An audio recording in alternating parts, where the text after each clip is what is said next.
আজকের ব্লগে থাকছে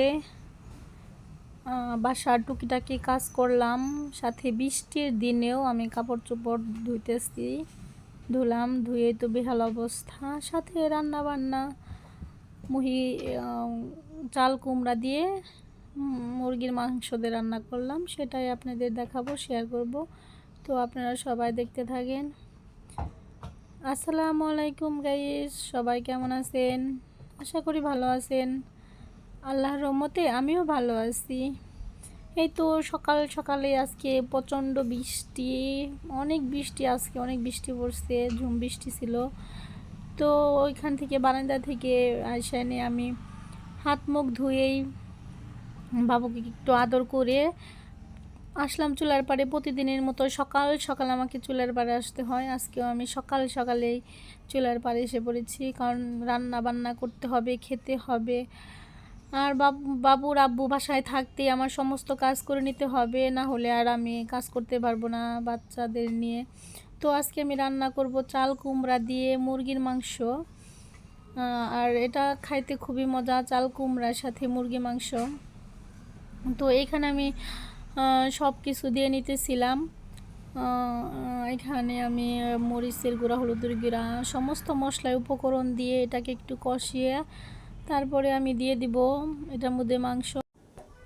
সকালবেলা সমস্ত কাজ করে নিলে দেখা যায় যে বাচ্চাদের একটু সময় দিতে পারি, আর সারাদিন তো ভেজাল লাগে না। রান্নাটা একটু ভেজাল কাজ, রান্না শেষ হলে মনে হয় যে না সব কিছু করে ফেলেছি, রাজত্ব জয় করে ফেলেছি বাসার। তারপর অন্য অন্য কাজটা করা যায়, কিন্তু কাজটা একটু মানে খারাপ লাগে। সমস্ত কিছু কুটে বেছে ধুয়ে পালকে রান্না করাটাই মানে একটু ঝামেলা।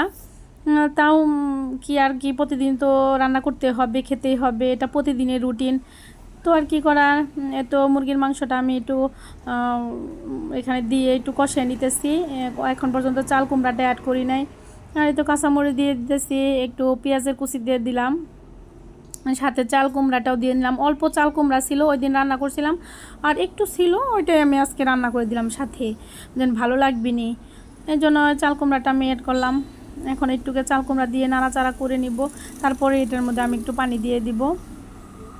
তো চাল কুমড়াটা খাইতে মানে দেখতে একদম ভালো ছিল না, তরকারির কালারটা একদম ভালো আসছিল না, কিন্তু খাইতে মাশাআল্লাহ অনেক অনেক অনেক মজা হয়েছিল। আর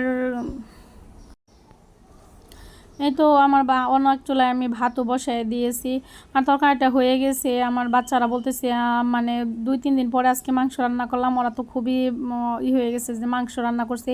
এই জন্য আর মেয়েটাকে একটু সকাল সকালে খেতে দেই, আমি 8:30টার মধ্যে খেতে দেই সকালবেলায়, কারণ ওর খাইতে একটু সময় লাগে। ও খুবই ধীর, আর মাঝে মাঝে আমি খাওয়াই দিই কিংবা ওর বাবা খাওয়াই দেয়। এই জন্য দেখলাম যে এখন বাজে 8:30 বাজে, সকাল 8:30টার মতো বাজে। তো ওকে খাইতে দিলাম, আধা ঘন্টা লাগবে খাইতে। খাওয়ার পরে ওকে রেডি করে আবার স্কুলে পাঠিয়ে দিতে হবে। যাই হোক, ওর বাবা মনে হয় এর মধ্যে খাওয়াই দিয়ে ওকে রেডি করে ওর বাবার জন্য খাবারটা আমি বেড়ে দিয়ে ওদের বিদায় করে দিয়ে বাসার আজকে আবার কাপড় চোপড় ধুবো। এর জন্য বিছনাটার কাছে আসছি, বাবুকে একটু ঘুমিয়ে দিয়ে নিয়ে এসেছি। এর মধ্যে বাবুকে ঘুমিয়ে দিয়ে না নিলে দেখা যায় আমার ও করতে দিব না, পিছিয়ে পিছিয়ে ঘুরবো আর কান্নাকাটি করবো। ওকে ঘুমিয়ে দিয়ে আমি কিছু মানে কাজ করার চেষ্টা করি। অনেক দিন ধরে বিছনার চাদরটা উঠানো হয় না, শুধু উপরে যে ওয়াটারপ্রুফ চাদরটা আছে ওইটাই ধুয়ে দেওয়া হয় 2-1 দিন পরে পরে, কিন্তু বিছনার চাদরটা ধুয়ে দেওয়া হয় না। আজকে বিছনার চাদরটাও ধুয়ে দিব, আর বিছনার চাদরটা পাল্টি অন্য একটা দিয়ে দিব। তো এখানে আমি বিছনাটাকে একটু ঝাড়ু দিয়ে নিতেছিলাম। আর বাচ্চা যেহেতু ছোট ছোট সবগুলো বাচ্চা, 3টা বাচ্চা আছে, দেখা যায় যে 2-1 দিন পরে পরে আমার সমস্ত কাপড় চোপড়গুলো ধুতে হয়। বাচ্চাদের তো প্রতিদিনের কাপড় চোপড় প্রতিদিন ধুতেই হয়। আর বাড়তি যে এক্সট্রা মানে একটু ভারী কাপড়গুলো, বিছনার চাদর, বালিশের কভার, এগুলো আমি দেখা যায় 1 সপ্তাহ 15 দিন পরে পরে এগুলো প্রতিদিন ধুইতে পারি না। ছোটো বাচ্চা নিয়ে প্রতিদিন ধুইতে পারি না, এই জন্য মানে 1 সপ্তাহ 15 দিন পরে পরে ওগুলো ধুই আমি। আর আমার ভিডিওটা যদি আপনাদের ভালো লাগে থাকে তাহলে লাইক, কমেন্ট, শেয়ার করবেন। সাথে যারা নতুন আছেন তারা আমার চ্যানেলটাকে একটু সাবস্ক্রাইব করে পাশে রাখবেন। আসলে আমি নতুন আসছি, আর অতটা ভালো না, আমার ভিডিওর কোয়ালিটি অনেক ভালো না, তারপরেও চেষ্টা করি যতটুকু করার। তো আস্তে আস্তে ইনশাল্লাহ ভালো হয়ে যাব। ধৈর্য ধরে দেখি করতে থাকি, ধৈর্যর ফল নাকি অনেক মিষ্টি হয়, এর জন্যই আসছি। তো যদি আমরা সবাইকে সাপোর্ট করি তাহলে আমরা ইনশাল্লাহ একদিন সফলতা অর্জন করতে পারবো। সো হিংসা না করে, আর লাইক করতে তো টাকা পয়সা লাগে না, লাইক কমেন্ট করতেও টাকা পয়সা লাগে না, জাস্ট সবাই সবার প্রতি একটু ভালোবাসা, একটু সাপোর্ট দিয়ে এগিয়ে নিয়ে যাওয়া, এটাই সহানুভূতি দেখানো। অত যাই হোক, আমি এখন বেডশিটটা চেঞ্জ করে আমি রুমটাকে ঝাড়ু দিতে আসছি। রুমটা ঝাড়ু দিয়ে একটু পরিষ্কার করে নিব। ভাবছি আজকে আর কাপড় চোপড় ভিজাবো না, কিন্তু তা না, আল্লাহর রহমতে আবার অনেক বৃষ্টি পড়ার পরে আবার ঝলমল করে রোদ উঠে গেছে। তো কি আজকেও কাপড় চোপড় ভিজাবো? কাপড় চোপড় না ভিজালে দেখা যায় প্রতিদিনের কাজটা প্রতিদিন করারই চেষ্টা করি, কমপ্লিট করারই চেষ্টা করি। কিন্তু এখানে আমি বাবুর বিছানাটাও আমি পেতে নিতেছিলাম। রুম টুম ঝাড়ু দিয়ে পরিষ্কার পরিচ্ছন্ন করে আমি আসলাম কাপড় চোপড় ধুইতে, ভিজাইতে।